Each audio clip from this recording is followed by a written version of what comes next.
Welcome to the Joanne Avison podcast. This week, I'm really thrilled to publish an interview that I did last year in 2023 with Neil Theise.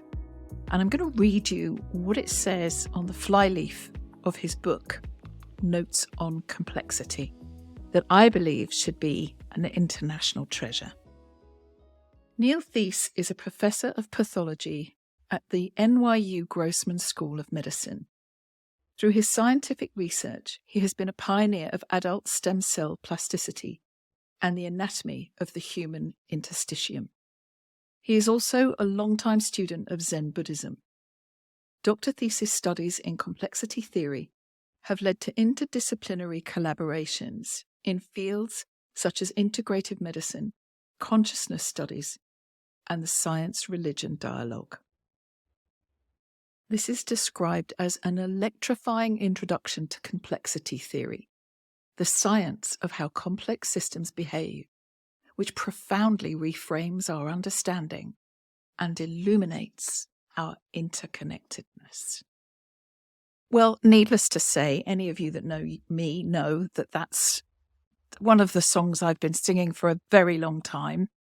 And I remember the first time my dear friend and colleague, John Sharkey, met Neil Theise.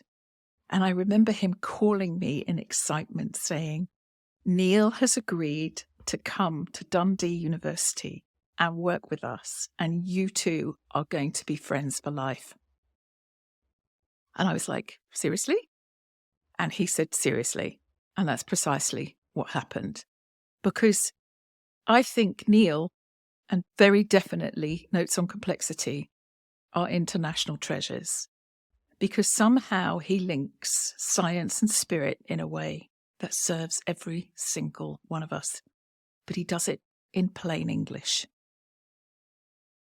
Now, I often like to wait after the big hubbub of an event to quietly let it mature and distill and, I suppose, a bit like a fine wine, become something very precious over time. And I knew that would happen with this particular piece of work. So when you listen to this podcast interview, you're going to hear quite a long introduction from me because I wanted to deliver this podcast with all the enthusiasm and all the gratitude for Neil, but not from a sycophantic point of view, from an absolutely genuine respect and love for this man. He is extraordinary, and so is his book. Moreover, so is the gift that this book is to anyone listening to make sense of the work we all do in practice, of the lives that we live every day, and of the culture that we're in that is so keen to have research, regardless of understanding it, and that is so in need of the reuniting of what we learn with who we are and how we express it uniquely. Enjoy. Neil, thank you for joining me today. And I want to tell you, I am sitting here with this book, and I have to tell you, I'm going to thank you on behalf not only of the world, but of the future generations that are going to benefit, not from the content, because the content is life, but from the way in which you have languaged and distinguished something as complex as complexity theory. Don't be put off by the title, anybody. You have to have this book. And you haven't simplified it. You've legitimized it in a way that is accessible to everybody. It is an unbelievable feat. I bow to you. And I don't say that lightly. I don't want to sound like I know what I'm talking about.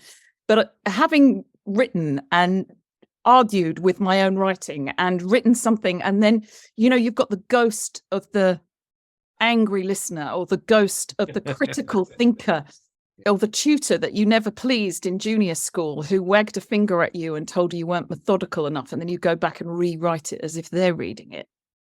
That torture And you've somehow delivered scientific theory, a scientific theory of connection, consciousness, and being to the world in a way that we can cross the Rubicon from Renaissance thinking and reductionist methodology and everything that we want to call what gives us the anatomy and physiology and biomechanics that we live by, the holy trinity of physical sciences.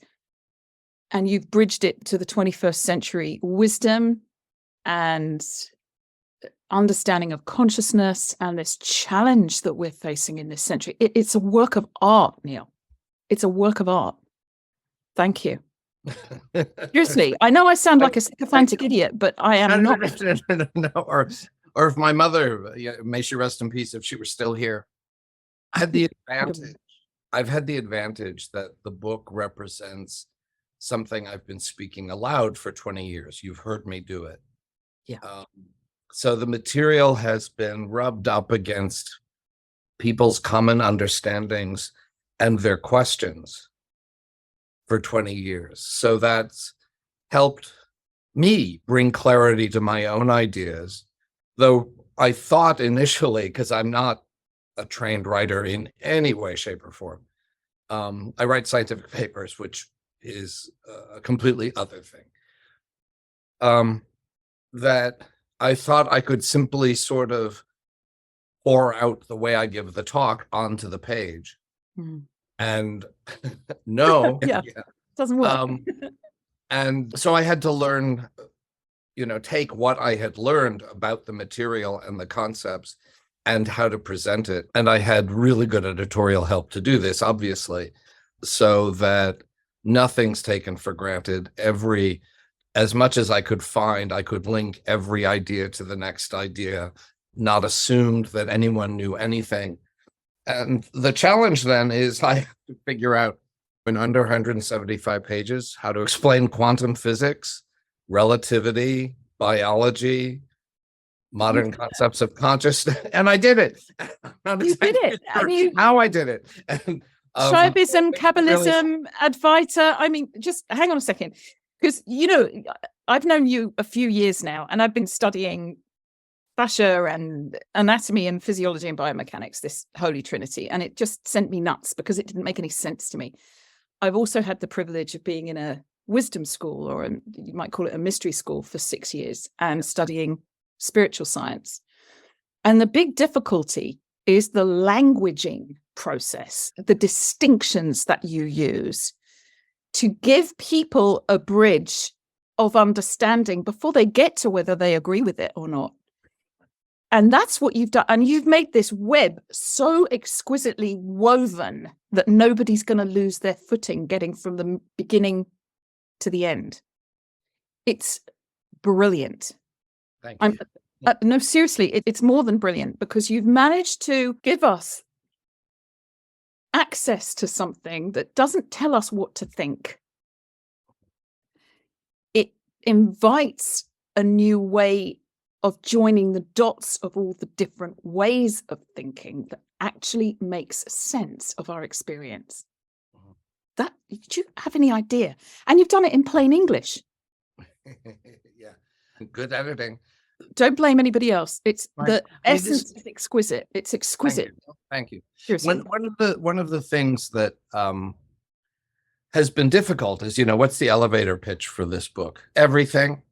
And part of the reason is that, normally when I give an academic lecture, let's say on interstitium, I've got information that I want to convey, and everyone in the audience will receive that information at the same time. And by the end of the lecture, they will know what my conclusions are and how we got there. And pretty much everyone, if they didn't fall asleep, have followed the same story and come to the same vision that I have. And it's very straightforward. From the very beginning, the very first time I gave a formal talk of this, it was actually to my Zendo, where there are terrifically smart, sharp bunch of people, very eclectic, and they're safe for me to put new stuff in front of me. And I know they'll help me polish it, And that very first time, it was a very powerful evening for me because earlier in the week, I had been diagnosed with terminal cancer. And to go on this journey where by Friday morning, I found out that it was a misdiagnosis. And I just had an infection and they put me on antibiotics. And by nighttime, this lump in my neck had disappeared. But what I did during that week was create this talk. So I never forget sort of like, I needed to do that anyways. It was a happenstance at the beginning of the effort, But so the presentation to my Zen group of this material, which is bridging that very first talk, bridged the science with the Buddhist metaphysics, emptiness of inherent existence, impermanence, karmic law, etc. That was the kernel of what became the entire talk eventually and the book itself. And it was not like any talk I had given to medical students teaching liver pathology or whatever, because instead of having a sense of I've got everyone with me and we're all going on this journey together, there were light bulbs going off in the room every minute or two, that people were finding different things in the material. And after, the questions just blew me away because everyone instantly was taking things further forward in ways I hadn't imagined. And I'd never given a talk that I experienced like that. It was like giving a Dharma talk, And that's the way it's been through the 20 years of developing the ideas. The pleasure for me is just I get in front of an audience and I get ready to see the light bulbs going. You saw it in Dundee. I saw it in Ohio. Oh my goodness. Yeah. I mean, I have to tell this story and then I've got about 5 quotes. I don't know if we'll get to them all, but there's 5 I want to ask you about because sure. I can't tell you how many lines and marks and oh my goodness moments, as you say, light bulbs. But I remember when we were in Ohio and I have a decellularized leaf here. And Glenn Gaudet from Boston College was showing us this exquisite work that they've done where they discovered the leaf. I'm just telling this for my listeners, that the decellularized leaf, in other words, if you imagine dipping a leaf in something that took away all that's green and just left you with the skeleton of the vein system, the arterial pathways, the veins that you see in a leaf, that's all that's left. And they were seeing if this could be used with, if I've got this correct me if I'm wrong, Neil, you were there too. They were putting stem cells, working with rats, putting stem cells of a given rat and then using a piece of this to transplant under the skin of the rat to see if it would accept the material. The future of this being the possibility of using this tissue with human stem cells to repair things like hearts and really subtle body tissues that cost an absolute fortune to replace with heart tissue, but not if you could create transplant fabric like making human tissue from leaves, from a spinach leaf, for goodness sake. And it was such incredible work, blown away. And we're standing in Ohio, there's about 30 of us there, and Glenn Gaudet, he's a professor at Boston College and a brilliant man, doesn't know who you are. He knows of you and knows you're there, but doesn't know which person in the audience is you. Which I was not aware of. Well, what happened was he put up a slide of their post image of the tissue after the leaf had been, the tissue they'd made had been transplanted into the rat to see if it had accepted the transplant or not. I think that was the key. Mm-hmm. And he was simply showing that slide as their methodology in their experimentation. And you suddenly stood up and wandered to the front of the room, completely under the spell of this slide that was huge on the lab wall. And you looked up, and he was like looking around the room as if to say, what's going on here? And looking at me and John Sharkey to see if we were actually going to do anything. And we're both grinning our heads off because we can't wait to see what you're going to say or hear what you're going to say. And you just looked at it and you pointed at it and you did a lot of whatever was going on in Neil's world. You read things we don't even know names of.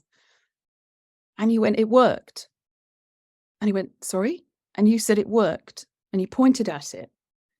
And you said, it worked. The interstitium of the leaf has been accepted by the interstitium of the rat tissue. the in-between has accepted the in-between. It hasn't put a barrier around this foreign in-between. And I cannot tell you the energy in the room. It was like a moment in history being made. It was, you know how John absolutely loves creating and facilitating these connections. And we were literally watching connective tissue forming across the world of biochemistry and liver pathology and genius and excitement and possibility. And I saw it alive in front of me, this brilliant commitment to joining the dots for people to make a difference in the world. And you know, I love you to pieces. And that was just one of the moments in my professional career when the magic of science and understanding and awareness came together in a moment of energetic commitment in a whole group, and magic happened. What you talk about here, this, you know, I don't know exactly why my brain, who does, why my brain works the way it does, but it may be by training, it may be by lineage, but the way I work, it's not very good for getting grants. For getting grants, you have to think in a very orderly sort of way. A leads to B, B leads to C, etc.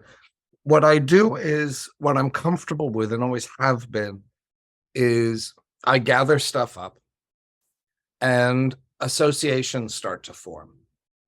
Sometimes those are meaningless, and sometimes it turns out they have legs. It's very much, I say lineage because I come from, on my mom's side, a very long line of very prestigious rabbis going back a couple of thousand years. And, well, 1,000, and then it gets murky. And the rabbinic approach is one of association. It's not the Greek approach of logical progress through an argument. It's associative progress. And so when I'm sitting there listening to someone speaking in a different scientific language about different things that are separate from mine, I'm looking for associations. Yeah. And I've learned to trust. When I see an association that seems rich, potentially rich, I go there. What complexity theory did, coming back to the book, is it's been exactly that moment you experienced. I've had 20 years of moments like that, as all the things I studied. You know, there's stuff in here that I learned in this book when I was 14. And now that's quantum physics and relativity. So that's what kind of 14-year-old I was. And biology and chemistry, all the stuff I was almost went to rabbinical school. So there was a lot of Jewish studies in there, but I also was interested in computer science and systems theory. So I did that, and I was pre-med. So I learned that stuff. Then I went to medical school, and then just reading. I've just collected stuff all my life without any particular purpose. And when I got to complexity theory, it turned out that all of this stuff, one thing could be threaded to another thing with the complexity theory. And as I kept going, I was realizing I was stringing together everything I knew. However, I acquired that knowledge over a lifetime. So this book, it only really hit me when the last version was closed, that, oh, this book represents a lifetime of learning for me. Everything I have, I put in this book, with a few exceptions which are saved for the possibility of another. There has to be. There has to be. I'm going to read a little piece of. I've got a few here, and I want to ask. This was one that just got me, and it to me, it speaks the whole book, and it's the microcosm of the macrocosm of what you've just said. And it's page 5. It says, "The universe is a shimmering web of complexity that continually births and nurtures life, tempting us to believe that life might even be its central purpose and most fundamental expression." How can you? Yeah. Drop the mic, because that shimmering web of complexity is, I mean, who could take on the in-between? And bring it in science to our awareness and make it scientific and spiritual at the same time. That's what you've done. I hoped to. You did that. And let's ground this a bit, because obviously the second half of the book was I love all of it, but my most favorite was you make this very gentle journey from science to spirituality without being soppy spiritual. You very clearly and quietly just say, right, let's look at these 4 ideas, Kabbalism and Advaita and so on, and you look at them as examples, but you manage to précis them just enough for us to use them as stepping stones across the Rubicon, not enough to lose us down any rabbit holes, and you keep that level throughout the book. It's a feat. It's absolutely unbelievable. But one of the things that there's so much here, but anyway, Gödel's accomplishment with the incompleteness theorems then was not simply to prove or disprove one particular arcane question about the Hilbert program. I'm throwing us straight into a later chapter about logic. It was much more ambitious. By reasserting the importance of intuition in our scientific understanding of the structure and function of the universe, Gödel was able to restore mental intuition to respectability as a means of assessing truths, reopening science to at least consider insights from philosophy and, alas for the Vienna Circle, metaphysics. Such insights and speculations, if rigorously obtained, were now acceptable, even necessary, modes of knowing truth. That's chutzpah. I can't even tell you. But it was Gödel's chutzpah. It was Gödel's chutzpah. And talk about clarity of thought. So Kurt Gödel was a logician, philosopher, mathematician, wannabe physicist at one time in Vienna, and was admitted to this group of philosophers, scientists, sociologists, mathematicians called the Vienna Circle. And the Vienna Circle's main purpose was seeing the collapse of medieval church-based society in Europe. And with the rise of Newtonian mechanics and the Industrial Revolution, making literal machines became the dominant metaphor for the universe and for the human body, etc. And machines can be utterly predictable. And so they wanted to eliminate anything they called dismissively metaphysics. If they had an argument over a point with someone, the worst insult they could hurl at each other was metaphysics. They stated as coherently and carefully as anyone was capable of doing that the only way to understand truths of the universe was either through formal mathematical logic, building up logical mathematical proofs that eventually, using mathematics, you could describe the entire machinery of existence and predict everything, ultimately. That sort of was an implicit thing. And you had to be able to do this absolutely completely, covering everything, nothing left out, with entirely consistent with itself. So there could be no internal contradictions. And everyone agreed that was possible, and it would just take some time. The other side of this was using science, empirical science, to understand the world. And they very carefully defined it as the experimenter separate from the object of observation, separate, the object separate from the subject, yeah. And thereby obtaining truths about existence as well. And so this is the worldview. This is our modern cultural view that everyone sort of buys into. Even people who have spiritual inclinations, if you stop them quickly on the street and surprise them and say, are science and math the best ways of understanding the universe? We say yes. And there's this materialist worldview that we're soaked in. And it's obviously very successful. We have things like cell phones. We have a Zoom thing going on here. We've got antibiotics. It works for a lot of things. But this idea that empirical science and formal mathematical logic can solve everything turns out not to be the case. And within a few years of their statements of these ideals, they were completely shattered. And yet they still dominate us for a variety of historical reasons, which I talk about in the book. But first of all, there was quantum physics, which said, at least at the quantum level, there is no separation between subject and object. Max Planck, the father of quantum physics himself, said there is no getting behind consciousness, meaning that it's consciousness, the conscious observation, that establishes the nature of reality. And therefore, there is no absolute separation of subject and object. And many people, myself included with some of my collaborators, have talked about this. This isn't just a quantum phenomenon. It propagates up through all living systems, at least biological. So empirical science doesn't do the trick. Then Gödel comes along. I mean, at least we've got mathematics. We know mathematics will work. And the thing about Gödel was he was what's called a mathematical Platonist. So you love the Platonic ideas. Call anything Platonic. You know, I'm nuts about it. Right.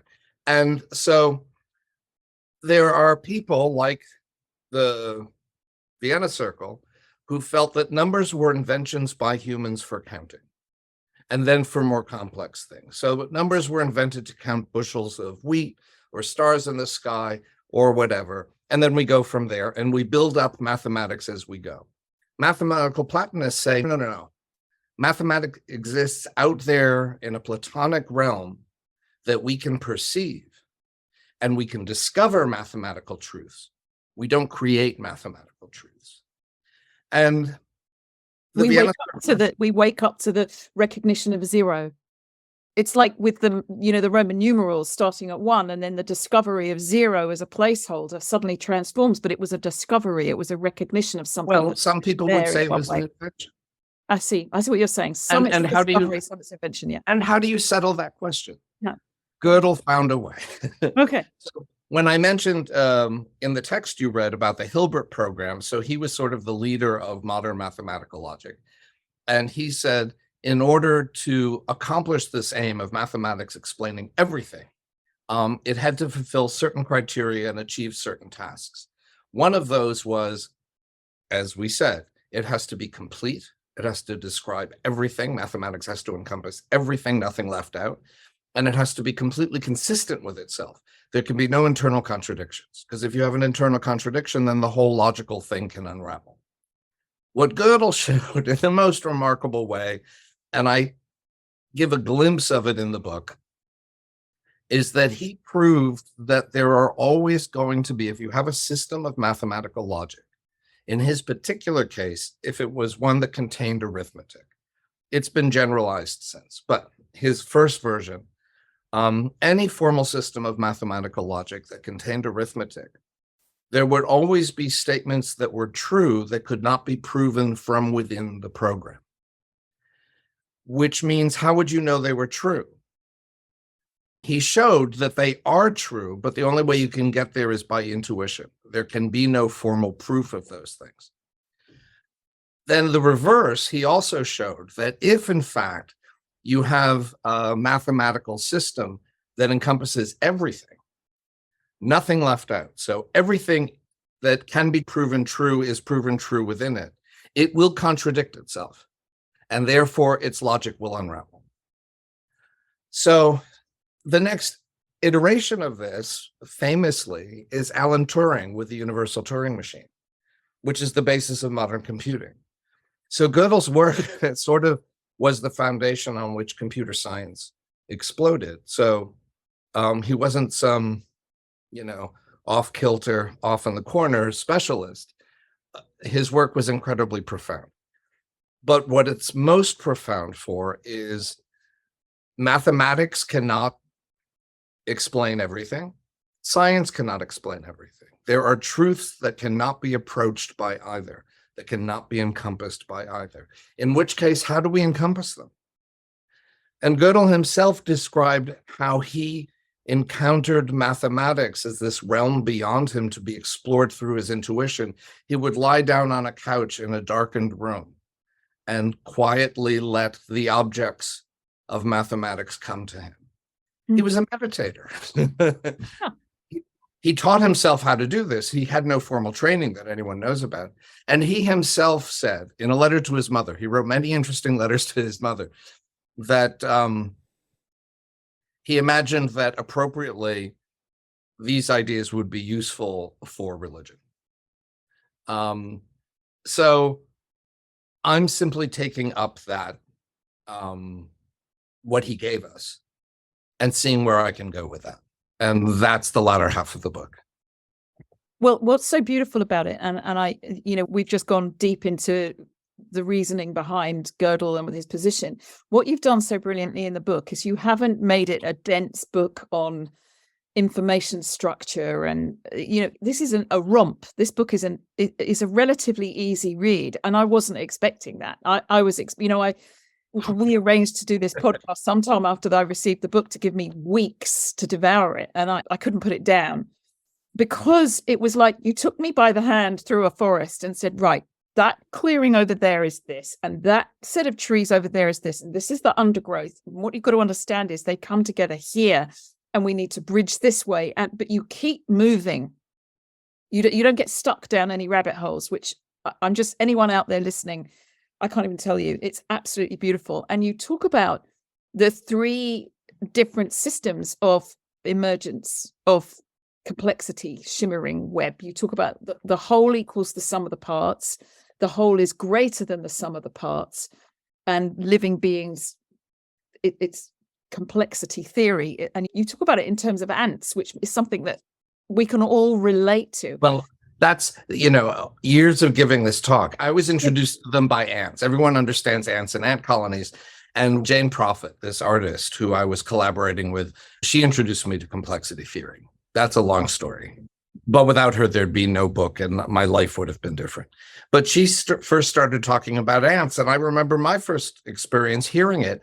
I love ants. Growing up and seeing ants running around, and then ants get into the house, and you have to decide, are you on your mother's side or you're on the side of the ants? It was my first vivid proto-Buddhist moment, was like seeing an ant in her kitchen and scooping it up on some tissue and carrying it outside, because I knew my mother was not only going to kill it, but call the exterminator. There's stories in the book. But the thing is that ants are everywhere. There isn't a human. Whenever I give this talk and start talking about ants, you watch the audience smile and relax. It's another one of the routine pleasures I get from sharing this material. They're a good example that everyone understands, and it takes them back to their childhood. And I think that's important for the material, because to some extent, the web of connections I followed, the drive to do that came from that kind of primal pleasure of childlike discovery. I was discovering new worlds, except it was the world around me. And ants are a good way to reset people into that space, because we were all there at one point. We just mostly don't remember it or don't know how to get back to it. But that's what I love about this, is that, I get quite nervous myself when trying to do a presentation or listen to somebody talking. We get so caught up in the intellectualization of it. And I'm a movement teacher, I'm a manual therapist, and you work with doctors who have to do things with people in the field. That's in present time. Yeah. That's not historical time. That's not data and quantity based. That's now. That's the quality of the now that any meditative practice seeks to deepen and expand and bring us to. And what you've managed to do in the book is write it in a way that's like a living language. It's like you're in the present moment, being taken by the hand through this, plotting the journey of the scientific ethos. I don't know what the plural of ethos is, but through them all, and you plot them and weave them together, and they pop back up throughout the book like it's a story. I mean, you're such a consummate storyteller.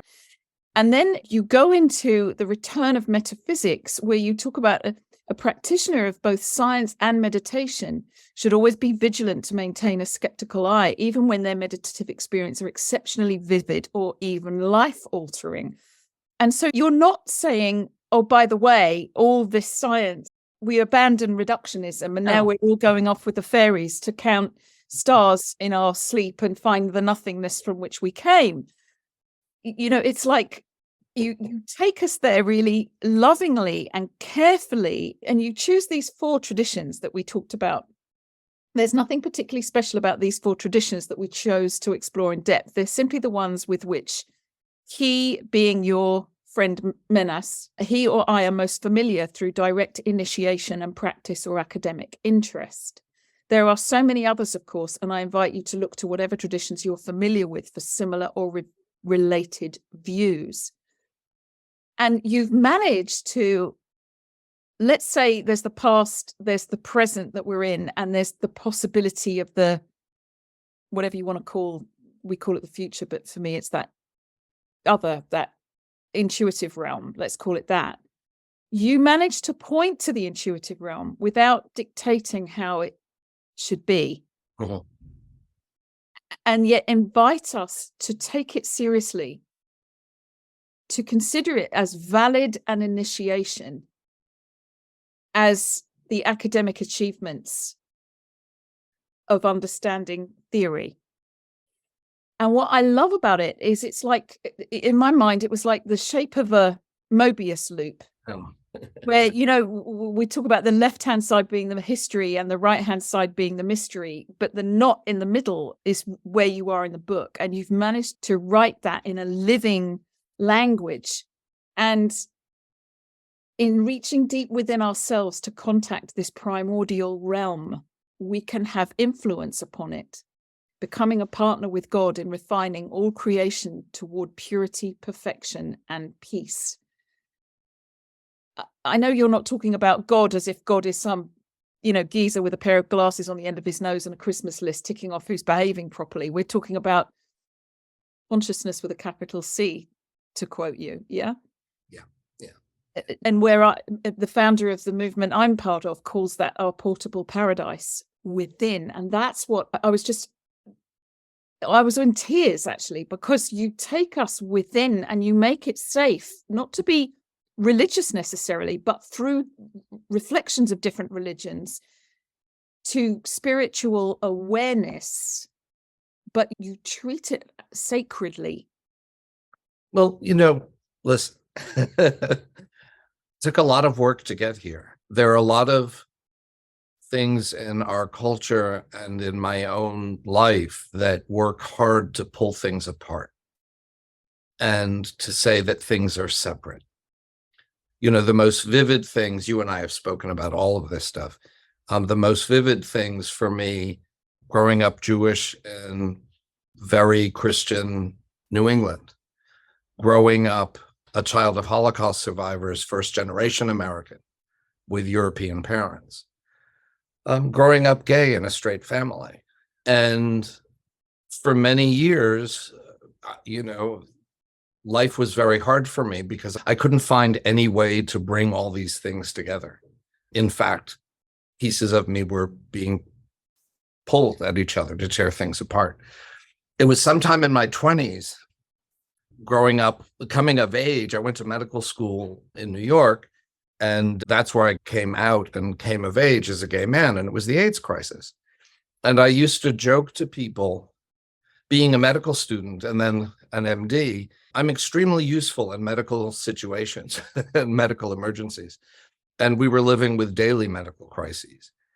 And I made a joke at the time that I never felt completely myself as I did when sitting by the bedside of a dying friend, because then the Jewish part and the Buddhist part and the gay part and the medical part all were in there together, no separation.